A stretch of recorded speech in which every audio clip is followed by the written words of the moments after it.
주님의 이름으로 인사드립니다. 출애굽기 20장 1절 2절 말씀에는 하나님이 이 모든 말씀으로 말씀하여 이르시되 나는 너를 애굽 땅 종되었던 집에서 인도하여 낸 네 하나님 여호와이니라, 이처럼 말씀하고 계십니다. 하나님께서는 출애굽 직후에 이스라엘 백성들에게 다시 한번 나는 너희를 애굽 땅에서 인도하여 낸 여호와 하나님임을 밝히시면서, 이 말씀은 오늘날 우리를 사탄의 종에서, 마귀의 종에서 구원하여 낸 하나님이라고 말씀하시는 것입니다. 그리고는 하나님께서 이스라엘 백성들에게 십계명을 주셨습니다.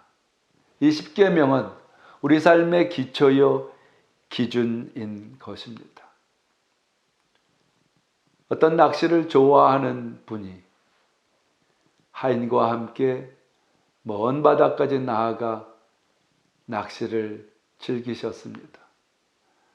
돌아오는 길에 너무나 피곤해서 하인에게 모타포티에 키를 맡기면서 나는 잠깐 쉴 테니 내가 운전을 잘 해라.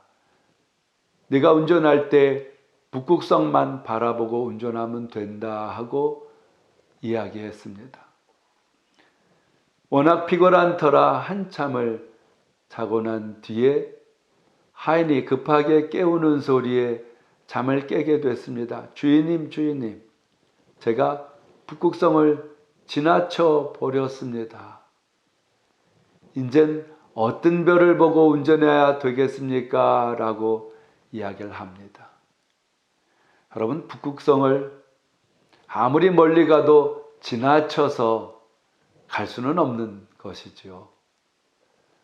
이 하인이 정신을 다른 곳에 팔다가 북극성을 놓쳐 버린 겁니다. 바로 십계명은 우리의 삶에, 우리의 방향이요, 우리 삶의 기준이 되어서 나침반처럼 항상 바른 길을 가게 하는 것이죠. 십계명은 출애굽 후 3개월쯤 되었을 때에 시내산 혹은 호렙산이라고 하는 그 산에서 하나님께서 모세에게 또 이스라엘 백성에게 전달해 준 것입니다. 모세가 시내산 정상에서 십계명을 받을 때 모세는 이 백성들에게 옷을 빨고 경건하게 기다리라 이야기를 해놓고 70인의 장로와 아론과 함께 멀찌감치해서 기다리라고 이야기를 합니다. 또 함께 했던 여호수아에게는 좀 더 산에 올라가 머물게 한 뒤에 모세 혼자서 정상까지 올라 하나님의 말씀을 받는데, 하나님께서 임재하시고 이 십계명의 말씀을 하실 때에 하늘의 구름들이 그 산을 자욱하게 쌓았다고 이야기를 하고, 또 뿐만 아니라 번개가 번쩍거리며 천둥 우레가 일어났다고 했습니다. 특별한 사건이 일어난 것입니다. 예수님께서 태어나시고 공생애를 감당하실 때에도 천군 천사들과 함께 성령이 특별한 이 비둘기처럼 예수님의 머리 위에 세례 받으실 때 임하신 사건이 있었고, 성령이 오순절 마가다락방 가운데 충만할 때에도 이러한 특별한 강림할 때에 급하고 강한 바람 같은 이러한 현상들이 나타났습니다.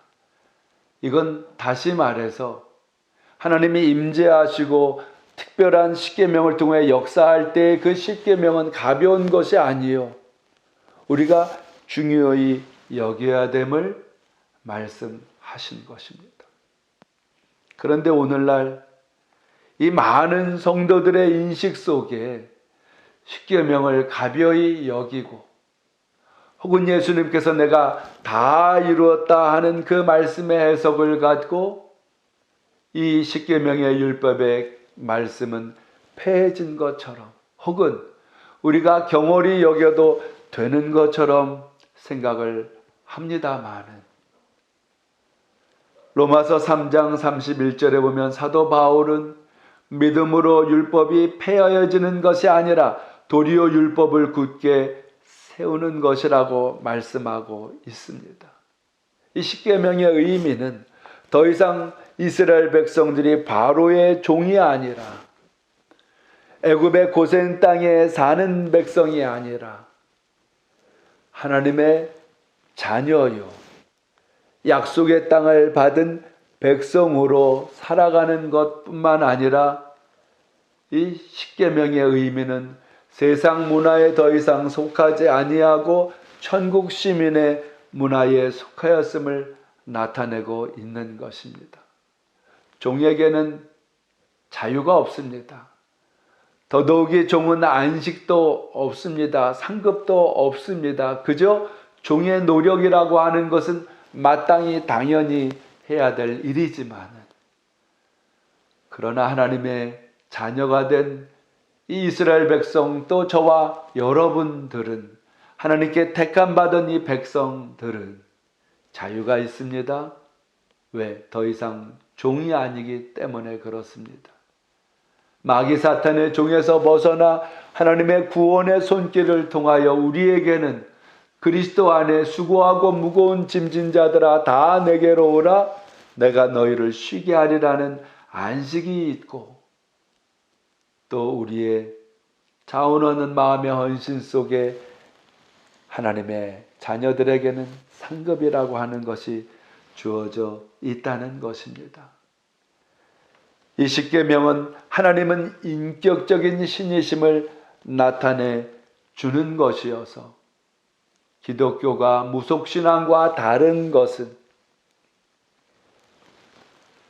인격적인 것과 우상 같은 것을 섬기는 비인격체 생명이 없는 것을 따르는 인격적인 것과 비인격적인 큰 차이가 있다는 것입니다.